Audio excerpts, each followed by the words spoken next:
Good afternoon, everyone. My next topic of discussion for today's session is drugs affecting renin-angiotensin-aldosterone system.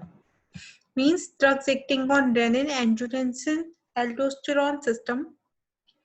Now, renin-angiotensin-aldosterone system is a pivotal in long-term BP control. Means it is involved in the BP control. The system is involved in the BP control.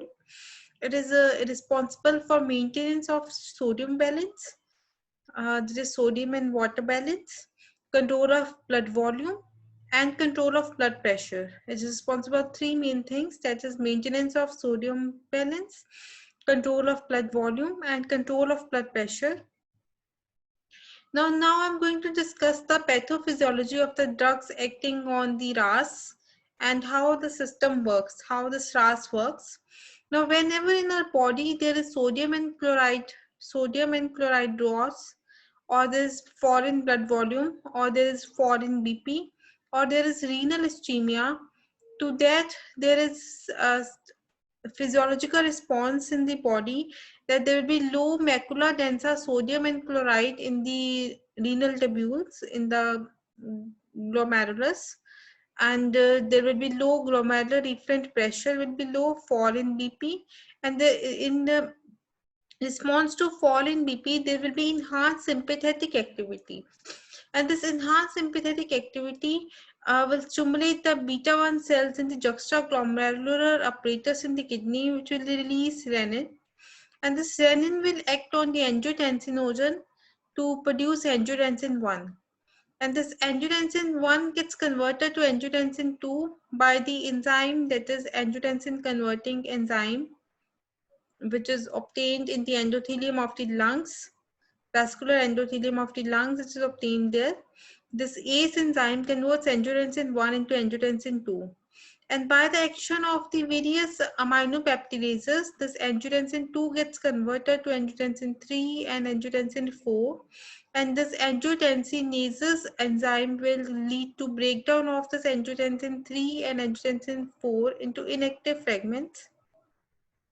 Now, basically, we are concerned with angiotensin 2, which is responsible for producing vasoconstriction, that is rise in BP, sodium and water retention, which means increase in blood volume, and aldosterone secretion, which will in turn it will cause the sodium and water retention, and hydrogen and potassium excretion. So it will lead to it will lead to increased blood volume. And this rise in BP and this increased blood volume, they have the inhibitory action on the renin. They will inhibit the renin, so this pathway will lead to decreased production of angiotensin 2. Inhibitory action will be there. This is the physiological regulation of electrolyte balance in the body.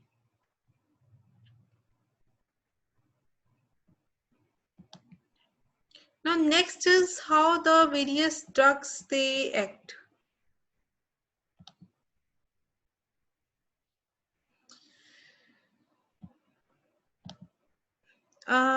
This reduced blood volume, this reduced blood flow in the body, or decreased distal delivery of sodium and chloride, and beta 2 agonistic drugs, that is increased sympathetic stimulation by PGI2 and beta 1 agonistic drugs, will lead to increased release of renin in the body, decreased renal blood flow, decreased glomerular filtration rate, increased sympathetic activity, and reduced sodium and chloride in the proximal tubules. In the distal tubules, there will be increased renin release, and this renin, which is released from the juxtaglomerular cells of the kidney, it will convert angiotensinogen to angiotensin 1, and then angiotensin 1 gets converted to angiotensin 2 by ACE enzyme, and then this angiotensin 2 acts on the AT1 receptors, angiotensin 1 receptors, and is responsible for vascular growth, that is myocardial remodeling and myocardial hypertrophy, and myocardial vascular endothelial growth will be there, fibrosis will be there, hypertrophy will be there, hyperplasia of myocardium will be there, vasoconstriction leading to increase in BP and aldosterone secretion leading to sodium and water retention leading to congestive heart failure. All these symptoms will be occurring in the renin-angiotensin system activation. So these there are renin inhibitors given to inhibit the renin release, inhibition of renin, which is by aliskiren. There are ACE inhibitors like captopril, lisinopril, fosinopril, prindopril. All these drugs, these are ACE inhibitors, and angiotensin 1 receptor blockers are the drugs like losartan, candesartan, irbesartan, valsartan. These drugs, they act at the AT1 receptor. And their renin release inhibitors are also there, like beta blockers and under central sympatholytics like methyl dopaclonidine. They are renin release inhibitor, and they inhibit the release of renin from the juxtaglomerular apparatus. And there are other NSAIDs, they are also renin release inhibitors. And this angiotensin 1 2 production in the body increase will lead to a release of the atrial natriuretic peptide, which will also inhibit the release of the renin. This is how again decrease glomerular filtration, decrease perfusion pressure, increase beta agonistic action, increase sympathetic activity, renal sympathetic nerve activity. They increase the release of and so decrease sodium and chloride and increased decreased blood volume. They lead to renin release, which will convert angiotensinogen to increase renin release, which will convert angiotensinogen to angiotensin 1, which converts angiotensin 1 to angiotensin 2 by the ACE enzyme. And there are certain drugs like ACE inhibitors, AT1 receptor blockers, and AT1 receptor, it acts on the angiotensin 2 acts on these AT1 receptors, and these are responsible for hyperplasia, hypertrophy, increase in lipid, and there is congestive heart failure, aldosterone secretion leading to sodium and water retention, and potassium and hydrogen ions secretion, tubular sodium resorption will increase. Now, difference between the two type of receptors on which the angiotensin 2 act, they are angiotensin 1 receptor and angiotensin 2 receptors. Now, angiotensin 1 is responsible for actions I've already told you. There is vasoconstriction, vascular proliferation, aldosterone secretion, cardiac myocyte proliferation, increased sympathetic tone, and dipsogenic means they increase the thirst. But AT2 receptors, they are inhibitory type of receptors which act in various tissues, like in the fetus, they act in the heart, and they act in blood vessels. So they have the anti-proliferative action, apoptosis, fetal tissue development is there, and they produce vasodilation, that is nitric oxide mediated. AT1 are GQ type of receptors, G protein coupled receptors, and AT2 are GI, G inhibitory type of G protein coupled receptors. This is again a flow chart of angiotensin receptors, angiotensin 1 and angiotensin 2. This I have already discussed with you, that there is G protein coupled receptors present in the smooth muscles, and myocardium and plasma membrane of target cells will be AT1 receptors. They cause activation of calcium channels, activation of protein kinase C and tyrosine protein kinase. And there is vasoconstriction and increased aldosterone secretion, reabsorption of the sodium from proximal tubules and distal tubules, and enhance the sympathetic activity. And the G82 receptors, these are GI type of the G protein coupled receptors, and they inhibit the calcium channels, activate the potassium channels, tyrosine phosphatases, and nitric oxide production. These are vasodilators, anti-proliferative, apoptosis, and fetal tissue development. They're responsible for these. So what is the function of RAS? What is the function of RAS is, again, they are powerful vasoconstrictor. They release adrenaline and noradrenaline, and they have the increased central sympathetic activity outflow, and they promote sodium and water resorption, and there is no tachyphylaxis. Overall, there is increase in BP by the renin-angiotensin system activation on the CVS. They also increase myocardial activity, but they decrease the cardiac output and cardiac work. They increase the peripheral resistance, increase the BP. Mitogenic means they increase the hypertrophy, hyperplasia, and there is cellular matrix of myocardium also gets increased, and in the vascular smooth muscles. Indirectly means they are volume overload will increase, sodium and water retention is caused. So volume overload will increase and there will be increased total peripheral resistance in the heart and blood vessels. Hypertrophy remodeling leading to congestive heart failure again. Long-term hypertension, increased vessel wall thickness and ventricular hypertrophy. And ACE inhibitors and these risk these are increased risk of serious related morbidity and mortality will be there. And ACE inhibitors are the drugs which reverse cardiac and vascular hypertrophy and remodeling. Adrenal cortex means they increase the release of aldosterone and synthesis of aldosterone. In distal tubule, there will be sodium resorption and potassium excretion. On the kidney, they will enhance sodium hydrogen exchange in proximal tubule. So there will be increased sodium chloride and bicarbonate resorption. Promote sodium and water retention. There is reduced renal blood flow, which promote the sodium and water retention, and GFR is not affected, not much affected, but it is reduced to some extent. CNS, they are they produce thirst. They are antidiuretic hormone is released, so they produce thirst. And peripheral and central sympathetic action will be that they stimulate the adrenal medulla, so they increase the release of the adrenaline and noradrenaline from autonomic ganglia.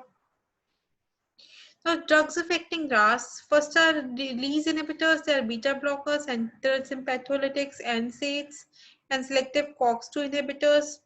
Renin inhibitors, which will inhibit the action of renin, aliskiren. ACE inhibitors, which will inhibit the action of ACE enzyme, which converts angiotensinogen, which converts angiotensin 1 to angiotensin 2.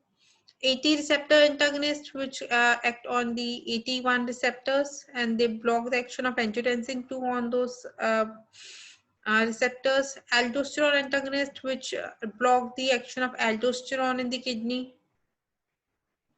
These are the various sites of action already discussed with you. Now, renin inhibitors decrease plasma renin activity. They decrease the plasma renin activity, and they are enalacarin, ramicarin, older peptides, unstable, short half-life. These are older peptides. These are unstable and they have a short half-life. Aliskiren is a newer agent, non-peptide designer drug, better pharmacotherapeutic profile. And they decrease the baseline plasma renin activity in hypertensive patients, approved for the treatment of hypertension. Also eliminates the rise produced by ACE inhibitors, angiotensin receptor blockers, and diuretics, thus greater antihypertensive effect. Means rise in BP produced by ACE inhibitors uh, means the rise in the renin produced by ACE inhibitors, angiotensin receptor blockers, and diuretics are their greater antihypertensive drugs. Side effects are diarrhea, hyperkalemia, continuous use, reactive renin secretion, which limits the use. ACE inhibitors are captopril. Mostly these are the prodrugs, and these are in prelet. Active form is prelet, like enalaprilat, prindoprilat, ramiprilat. But two drugs LC, that is captopril and lisinopril, these are not the prodrugs, these are in active state. So these can be, these work, these need not to be converted or metabolized in the body to active state. They decrease the angiotensin 2 and induce fall in BP. Salt and water is not induced due to decrease in aldosterone production. Salt and water retention will not be there because of decrease in aldosterone production. Remodeling, like that is hypertrophy, hyperplasia, increase in the matrix of the myocardium, that will all be reversed. Also inhibits the activation of bradykinin. Yes, because ACE is responsible for converting bradykinin into angiotensin converting enzyme is responsible for converting bradykinin into its inactive peptides. When this ACE is inhibited, bradykinin levels increase, which gets converted to prostaglandins G2, which gets converted to prostaglandin I2 and E2, and they increase the release of nitric oxide, and thus they cause vasodilatation. Because of vasodilatation, and they're also responsible for dry cough and angioedema. That is dry cough, non-productive cough is there by the action of bradykinin when the ACE inhibitors are given, and there is angioedema. Pharmacokinetics are already told you all are products except captopril and lisinopril. These are absorbed orally, food interferes the absorption. The duration of action is 24 hours, except captopril, which is 6 to 12 hours, all eliminated by kidney except fosinopril, which is eliminated by liver. Adverse drug reactions are dry mouth, angioneurotic edema, first dose hypotension. So dry cough, angioneurotic edema because of increase in the levels of the bradykinin, first dose hypotension, postural hypotension can occur, disturbances in taste, taste disturbances can occur, dysgeusia which is known as, and skin rash can occur, hyperkalemia, these are contraindicated in the hyperkalemia patients, and there is proteinuria, increase in uric acid levels, and fetopathic. These are teratogenic drugs. These are not given in pregnant women. Indications are these are superior to beta blockers and calcium channel blockers because they directly act on the blood vessels and they block the action of vasoconstriction. Plus, they reduce the sympathetic overactivity. They reduce the release of adrenaline and noradrenaline. So these are better antihypertensive agents. Cardiac failure because they reduce the vascular proliferation of the hyperplasia and hypertrophy of the myocardial tissue, prevents the remodeling. So these can be used in cardiac failure, and they also reduce the edema by increasing the sodium and water excretion, and also by inhibiting the aldosterone production. MI because they reduce the cardiac remodeling, and they can be used to prevent the attack of MI. Along with thrombolytics, these are used. Chronic renal failure, these can be used in nephropathy, in diabetic nephropathy patients, which protects the renal damage. Diabetic nephropathy. Contraindicated is in the renal artery stenosis because in renal artery stenosis, which is bilateral, there's constriction of the arteries, efferent arterioles and efferent arterioles, which will lead to reduced GFR. And this reduced GFR will lead to reduced renal uh, blood flow. So this reduced renal blood flow will lead to the renal failure can occur. So in the renewal, these are contraindicated in the renal artery stenosis, pregnancy, and these are also dose reduction in renal failure is required, and these can cause hyperkalemia. ACE inhibitors. Drug-drug interaction is NSAIDs are known to cause the renal failure. So these can precipitate the acute renal failure.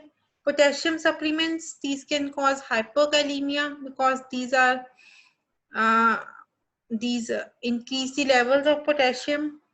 So they can cause hyperkalemia, and along with potassium sparing diuretics, if they are used, they can cause hyperkalemia because they increase the potassium retention in the body.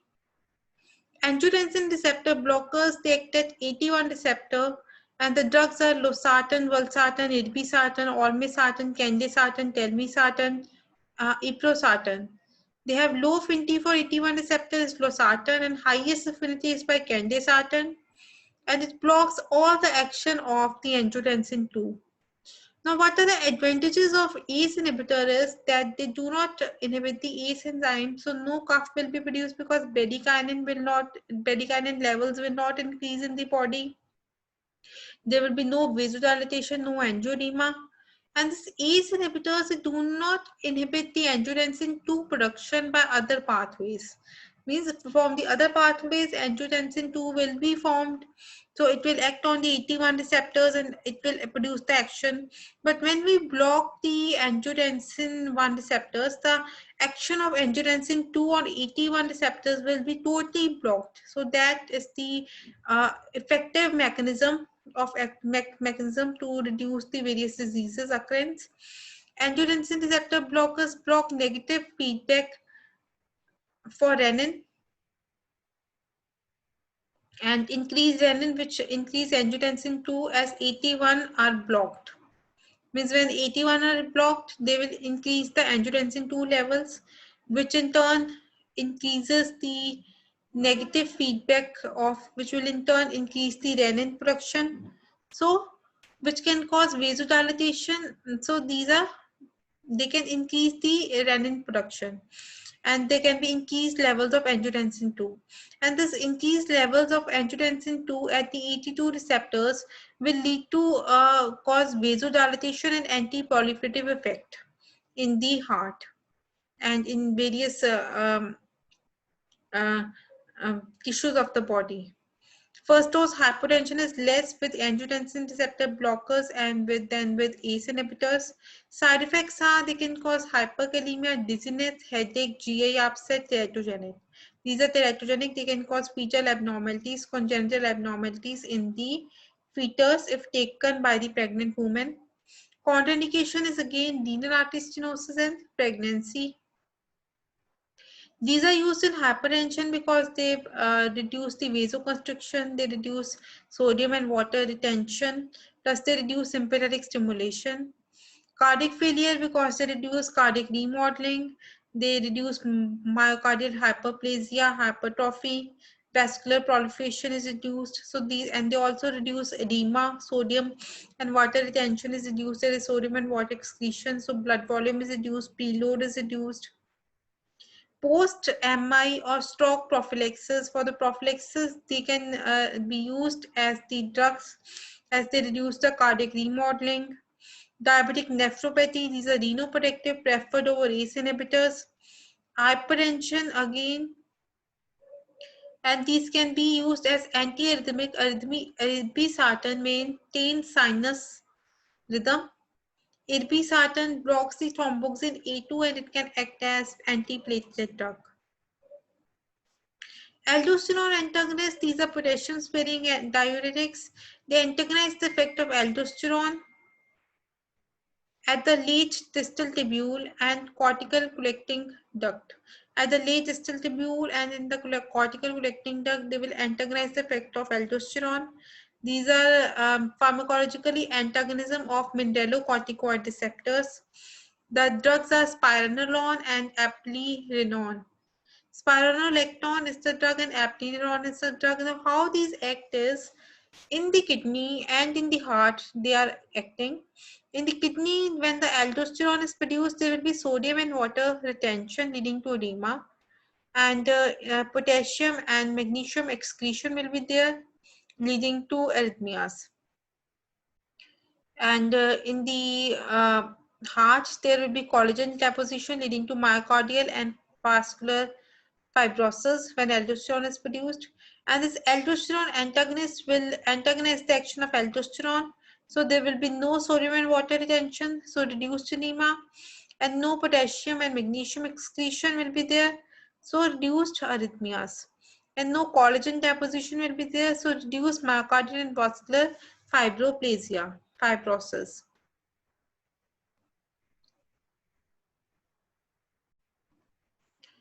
Pharmacokinetics is spironolactone is a synthetic steroid that acts as a competitive antagonist to aldosterone, and it is metabolized in the liver to form candrenone, which has the half-life of 18 hours. This is the active form of the spironolactone, candrenone, and it has the half-life of 18 hours.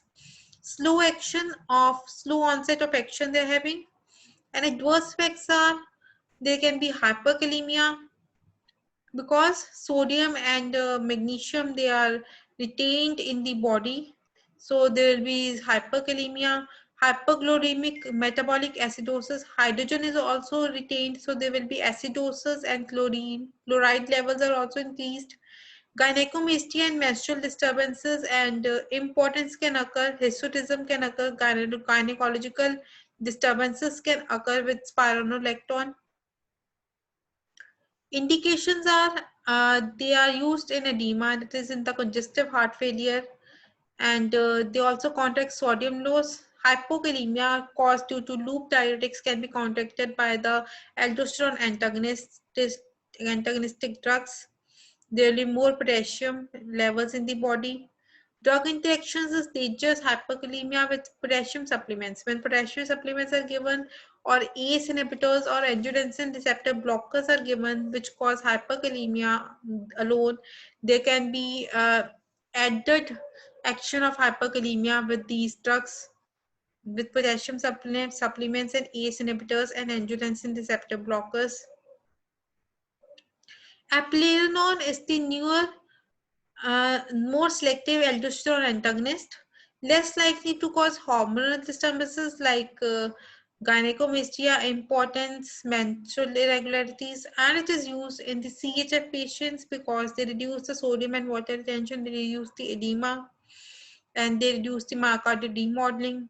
Myocardial and vascular fibrosis does not take place. So that's all for renin-angiotensin aldosterone system. Hope you understood. Thank you.